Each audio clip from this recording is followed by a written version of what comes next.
I'm calling the meeting to order at 8:05. Pam, could we get a roll call, please? Certainly. Gary Tenenbaum, Bill Infante. Here. Katie Schwer. Here. Auden Chandler. Here. Jennifer Riffle. Ryan Slack. Here. Jackie Whitsitt. Yep. Thank you. Oh, Do you want me to read the statement? nah.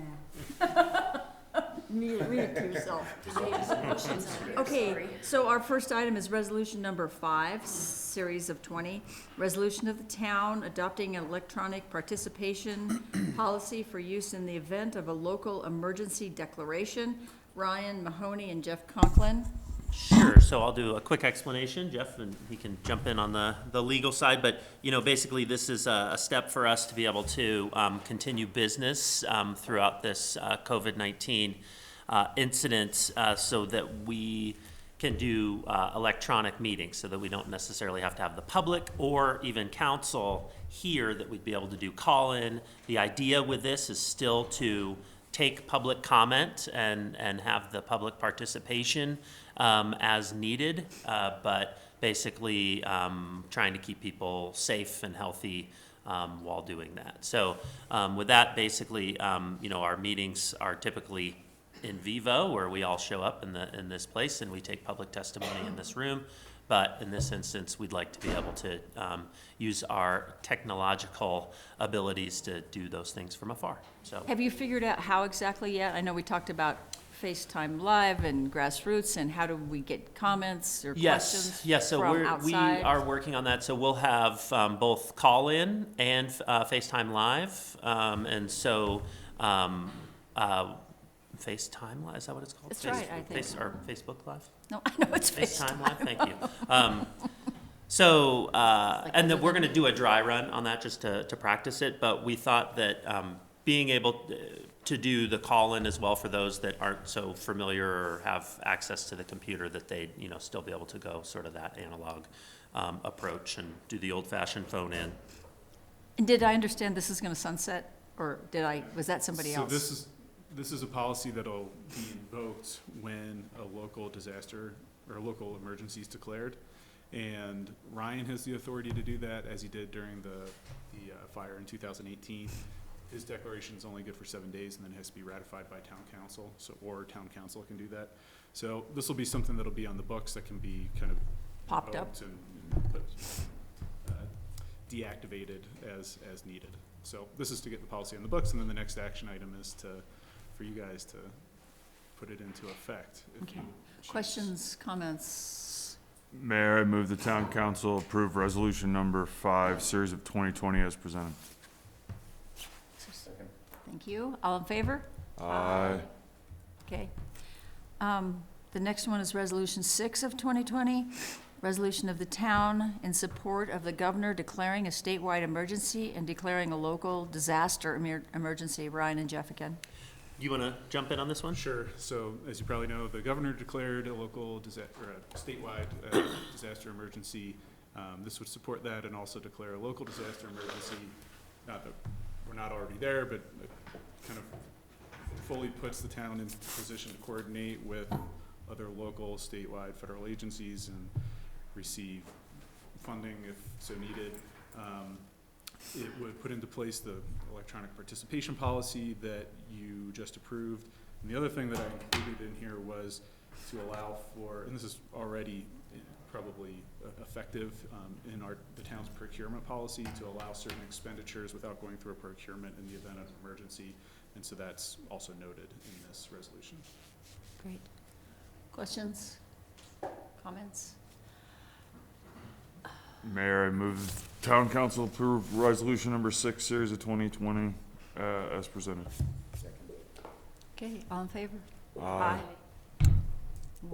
We're done, I guess. Anything else? I'd just make the, the announcement both to council and to the community, for those that are watching, that we are going to go to that stage 3 as far as, the triggers that get us there.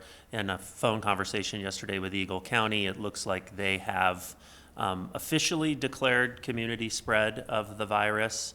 Right now, as it relates to our policy that we wrote up earlier this week, which was the sort of staff policy for escalating this incident. We said the first case in Basalt and/or evidence of community spread. We have that evidence.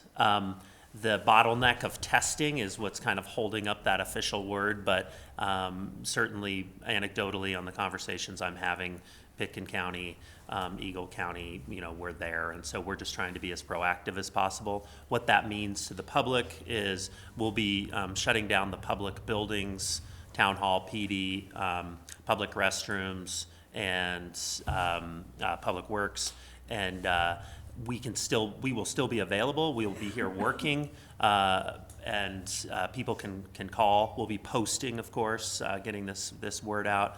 People can call us for appointments. We're going to just try to do as much as we can over the phone, via email, and we're going to take this a week at a time and just reassess to see where we are. But the idea is really that we stay healthy as a staff so we can continue those life safety services. So keeping roads open, keeping the water plant going so people have fresh water, make medical calls that the PD might have to go to, paying bills, finances.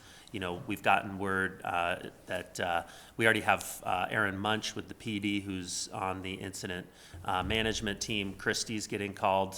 She's been notified as being on the finance piece of that's tied to logistics as far as getting supplies. So, everybody's going to be, sort of on that heightened awareness and need to support. So we just want to try to keep our staff as healthy as possible. That's really the goal. Quick question. What are the implications of the Eagle County order restricting gatherings of 50 or more? I mean, Sure. What happens with a restaurant? What happens with something like Whole Foods or City Market? So that's a good question. One thing to note is that it's being done. Pitkin released theirs last night, so they have a similar order. I think Pitkin and Garfield, both. Yes, and Gunnison, as I understand it too. So they'd all been in communication. The idea right now is restaurants don't apply, schools don't apply to that order. It's at the moment sort of the public gatherings that have been planned in public spaces, and even in some private. But the idea is, like, if you go to the grocery store, you can still kind of have that community or that public distancing that you can't have when you're in these kind of tighter spaces. So this is unprecedented. They're feeling their way through it and really kind of being proactive with it, and that's the idea, is to try to prevent the spread. And so what happens if you violate that? It's the sheriff can come in and shut down the event, and it's a misdemeanor, so they can ticket the event holder. Hopefully it doesn't come to that. It's really meant to, I think, make a statement of, hey guys, we really need to rally together and all kind of have this social contract of how we're going to behave more than anything. A couple of people asked me too about if any of the schools are closing anywhere, and when will they hit something that says we need to close the schools, because that seems likely. So what's interesting about the schools, a couple things. The governor put out some guidance on that, where with the first case in a given school, teacher or student, they'd shut the school for 72 hours and do like this deep cleaning. Upon the second case, same situation, shut it for 72 hours, do a deep cleaning. On the third case, it would be shut for a minimum of 14 days. The thing that we're hearing about schools is, one, it's a relatively safe place to be because they are cleaning. They have cleaning protocols, they're disinfecting every day, and to the extent that kids are out of school, they're still going to likely congregate and maybe in a place that isn't quite as clean, and so it can spread. The other thing to keep in mind is, a lot of people that have children in the schools are our first responders, our nurses, folks that are, on the front lines. And so what happens to those people if they can no longer come to work because of, needing to care for a child? The other issue you come into is, normally if you have family around, grandparents to be able to help, well, we probably don't want to expose, grandparents, to the extent we can. So it's a really tenuous situation. I did hear on the phone call yesterday with Eagle County, there was concern about the schools and, hey, what are we gonna do? Why aren't the schools being closed? That's a gathering place. And some of these explanations were put out there, and so we'll see what happens with social pressure. I mean, I think that could be, the next step, but I think really trying to explain and get the word out as to why that they haven't been closed and how this works. I think that, aren't all the universities closed? A lot of them are closing, yeah. And the schools are doing things, like all sports are canceled, all field trips are canceled, like they're taking some action. I just worry that it's just the mass of people, and I'm not worried about the kids, because I don't think they're horribly at risk, but them taking it home to their nurse mothers, their cop fathers, that's my concern, is that it could spread hugely in a school, but. Have you communicated to staff that if they're sick, they gotta stay home, and if they need extra work time, that Yes, so with sick time? with this stage 3 order, we've done a couple things. So the first is, if you have any symptoms of sickness, you're just starting to feel funky, stay home.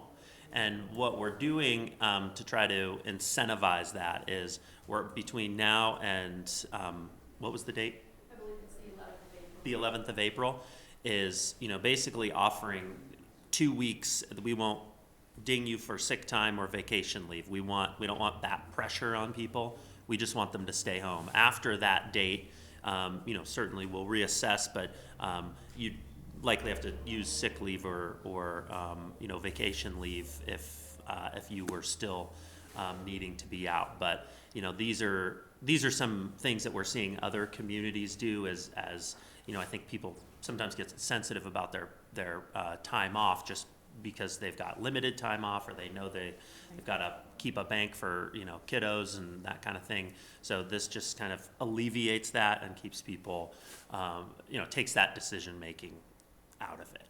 So anyway. Anybody else? Anything else? I don't think so. I think we'll keep you guys apprised of sort of, this seems to be changing pretty consistently.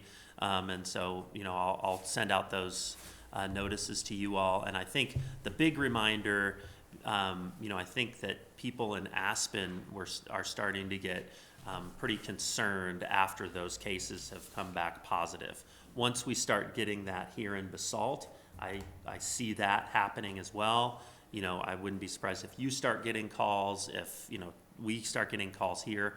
It's going to be important for us to, we can't test, we can't, provide those services, the healthcare services that folks need. And so we need to provide that guidance. And so we'll keep our website updated and going to those Picken County and Eagle County web pages to get that information. The hotline that's been set up in Pitkin, that's a really important tool. That's how folks are going to be able to get tested. They call in, they explain their symptoms, they describe sort of their risk factor, age, those types of things. Could we and then they get that number queued off in. the website, so if people Yes. ask us, we can send them to the hotline? We've put it on the website, so. Okay.